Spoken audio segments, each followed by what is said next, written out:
प्राणनाथ, मुझे लगता है तुम्हें नोआ से लड़ाई बंद कर देनी चाहिए। अभी बस 1 ही महीना हुआ है और तुम कितनी बार पिट कर आ गए हो। हमारे पास खाना पैसे दोनों ही नहीं है अभी।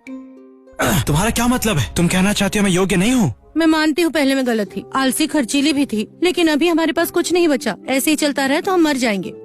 मैंने सोच लिया है, अब से सीधी सादी जिंदगी जीऊंगी। तुम खेती करोगे, मैं बुनाई करूंगी, दोनों मिलके अच्छी जिंदगी बनाएंगे। ये सबसे बेहतर होगा। तुम क्या सच कह रही हो? मैं ऊपर वाले की कसम खाती हूँ, अब से मैं कभी लालची नहीं बनूंगी, जमीन से जुड़ी रहूंगी। अच्छा सुनो, मुझे लगता है तुम ठीक कह रही हो। हमें साथ मिलकर अच्छा जीवन जीना चाहिए, लेकिन नोआ उसने हद पार कर दी है। मैं उसे दिमाग से नहीं निकाल पा रहा हूँ, और अगर मैं ना निकालूं तो चैन से नहीं रह पाऊंगा। प्राणनाथ, गुस्सा मत हो ना। क्या मैं उसे थोड़ी और बद्दुआ दे दूं? अरे इसकी जरूरत नहीं है, मेरे पास इससे बेहतर उपाय है। तो ऐसा करेंगे। क्या तुम वाकई सच बोल रहे हो? हाँ बिल्कुल, हम एक दंपत्ति है ना। यदि तुम मेरा गुस्सा निकालने में मेरी मदद करोगी तो हम दोनों अच्छा जीवन जी सकते हैं। ठीक है, मैं अभी चलती हूँ। सुनो, ये नकली दवाई है, इसे लेने के बाद जाकर। ठीक है।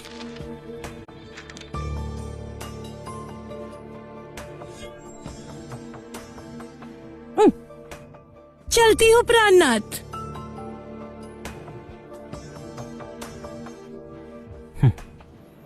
नोआ, ये सब तुम्हारा ही किया धरा है। मुझे माफ कर दो, लेकिन अपनी खुशी के लिए मुझे तुम्हें थोड़ा परेशान करना पड़ेगा। अब क्या कर रही है?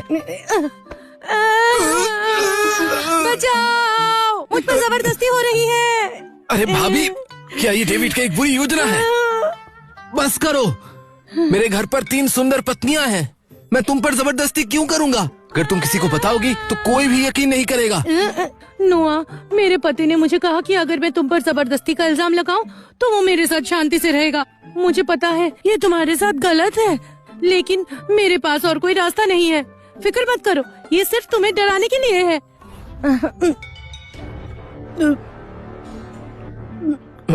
क्या हुआ भाभी, क्या हुआ आपको?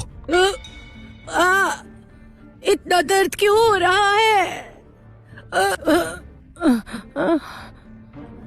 इसे जहर दिया गया है, खतरनाक जहर। जहर उसके फेफड़ों तक पहुंच गया है, अब ये किसी हाल में नहीं बचेगी। नामुमकिन, मेरा पति झूठ नहीं बोलेगा मुझसे। उसने कहा था ये नकली दवाई है।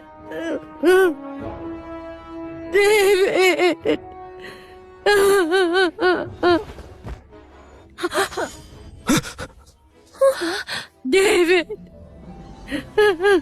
ऐसा क्यों किया मेरे साथ?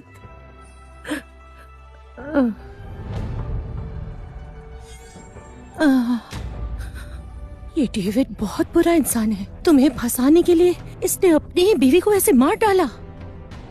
हमें ये बात जल्दी से अधिकारियों को बतानी चाहिए।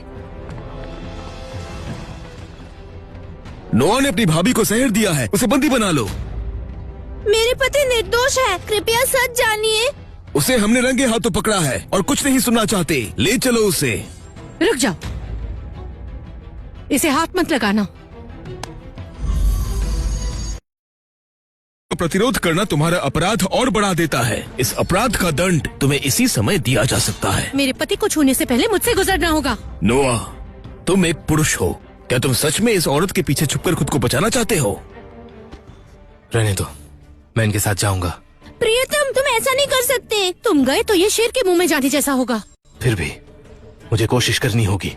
ये मत भूलना, वो हमें दोषी समझते हैं। अगर तुम फिर से अधिकारियों को रोकती हो तो परिस्थिति और बिगड़ जाएगी। मुझे डर है कि वापस आना मुश्किल हो जाएगा। तुम्हारा क्या? मैं थोड़ा समय पाने की कोशिश करूंगा। तुम जल्दी से अध्यक्ष डैन को सूचित करो, वो वूश वीर के प्रधान हैं। वो जानते होंगे कि क्या करना चाहिए। उसे जल्दी से बुला कर लाओ। ठीक है। और आप लोग कृपा करके मेरी पत्नियों को नुकसान मत पहुंचाना। मैं तुमसे वादा करता हूँ, चलो मेरे साथ। तुम दोनों जल्दी से उनके पीछे जाओ, उन्हें उलझा के रखो। मैं डैन को ढूंढती हूँ। ठीक है, चलो। बदतमीज किसान, मेरे सामने आए हो तो घुटनों पर बैठो। मेरे पास एक उपाधि है, मैं अधिकारियों के सामने घुटने नहीं देखता। क्या हमारे कानून में अभी भी ये नियम है? जी हाँ श्रीमान, ये नियम अभी भी है। एक अधिकारी के रूप में मैं आपके पद को मानता हूँ, आप खड़े रह सकते हैं, लेकिन किसी ने आप पर अपनी भाभी को जहर देने का आरोप लगाया है। क्या आप ये मानते हैं? मैं बेकसूर हूँ। नोआ, सब लोग तुम्हारे घर पर उपस्थित थे, यहाँ साक्षी भी है और प्रमाण भी, फिर भी तुम अस्वीकार कर रहे हो। डेविड, अगर तुम में हिम्मत है तो सीधे मेरे से बात करो। बेकसूर लोगों को बीच में घसीटना मर्दांगी नहीं होती। वो आखिर तुम्हारी पत्नी थी। वो मेरे लिए सुअर से अधिक कुछ नहीं थी। मेरा सारा खाना खाती थी और कोई काम नहीं करती थी। मुझे उसकी कोई आवश्यकता नहीं है। तो फिर उसे छोड़ क्यों नहीं दिया? उसे खतरे में क्यों डाला? क्योंकि मैं तुम्हें फंसाना चाहता था। अब साक्षी भी है और प्रमाण भी। अब तुम्हारा खेल खत्म है। अपनी तीनों पत्नियां और अपनी सारी संपत्ति मुझे सौंप दो। शायद मैं थोड़ी सहानुभूति दिखा दूं और तुम्हें क्षमा कर दूं। डेविड, क्या तुम वाकई समझते हो कि एक हाथ से आसमान ढक सकते हो? क्या इस दुनिया में सच में कोई न्याय नहीं है? न्याय? कहाँ है न्याय? मुझे तो कहीं नहीं दिख रहा। ओए, तुम में से किसी ने न्याय देखा है? क्या मुझे किसी को दुख पहुंचाते देखा? नहीं ना?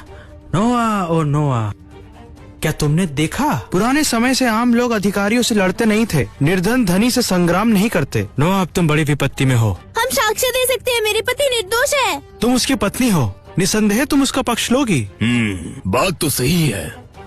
मान्यवर, नोआ ने असावधानी में एक जान ले ली है, कृपया उसे दंड दीजिए। सैनिकों, इस दुष्ट को बंदी बना लो। प्रियतम, तुम दोनों चिंता मत करो, बहुत जल्द ही तुम दोनों मेरी हो जाओगी। मैं तुम दोनों का अच्छा ख्याल रखूंगा।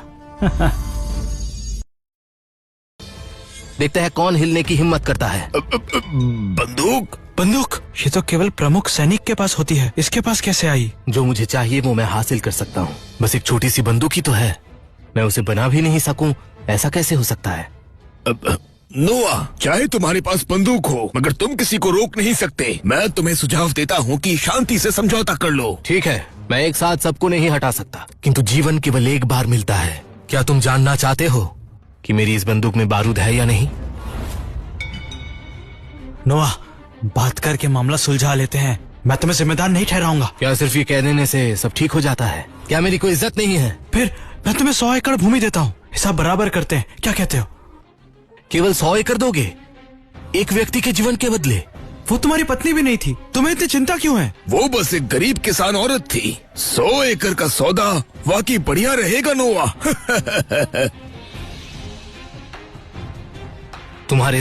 तुम्हारे लिए जीवन का कोई मोल ही नहीं है। तुम जीवन को धन से तोलना पसंद करते हो, मैं ऐसा नहीं करता। नोआ, ये दुनिया सिर्फ ताकतवरों के लिए है। धन का अर्थार्थ ही बल होता है। न्याय और निष्ठा की किसको पड़ी है? न्याय तो परिहास का विषय है, इसलिए आज मैं नोआ राइडर इस बंदूक से निर्णय करूंगा। नोआ, तुम्हारी हिम्मत कैसे हुई? हाँ?